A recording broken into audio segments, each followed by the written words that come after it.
शेतकऱ्यांची विविध मागण्यांसाठी पुन्हा दिल्लीकडे कूच. चलो दिल्ली मोर्चाच्या पार्श्वभूमीवरती पंजाब हरियाणा सीमेवरती दंगलविरोधी पथकं तैनात.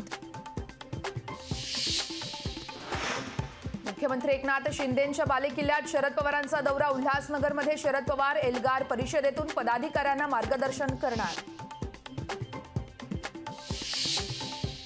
विधानसभा अध्यक्ष राहुल नार्वेकरांच्या निकालाविरोधात ठाकरे गट सुप्रीम कोर्टात.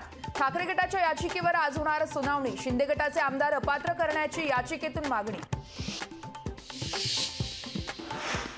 मनोज जरांगे पाटील यांच्या आमरण उपोषणाचा आज तिसरा दिवस. जरांगेंसोबत विद्यार्थ्यांचंही उपोषण सुरूच.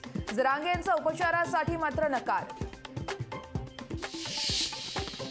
मनोज जरांगेंच्या उपोषणाला पाठिंबा देण्यासाठी धाराशिव बंदची हाक. सकल मराठा समाजाच्या वतीनं धाराशिव बंदची हाक. नितीश कुमार सरकारचाच भवितव्य ठरणार. मुख्यमंत्री नितीश कुमार सरकारचाच विश्वासदर्शक ठराव. तेजस्वी यादवांच्या घरी काँग्रेस आमदारांचा मुक्काम. शिक्षकांना आता इलेक्शन ड्युटी लावल्यानं शिक्षक नाराज. तर शिक्षकांची निवडणूक कामावर बहिष्कार टाकण्याची भूमिका. टीम इंडिया फायनलमध्ये पुन्हा अपयशी. ऑस्ट्रेलियानं टीम इंडियावर 79 धावांनी मात करत चौथ्यांदा अंडरवर्ल्ड 19 कप जिंकला. लोकशाही मराठी ऐका, पहा, जागरूक रहा.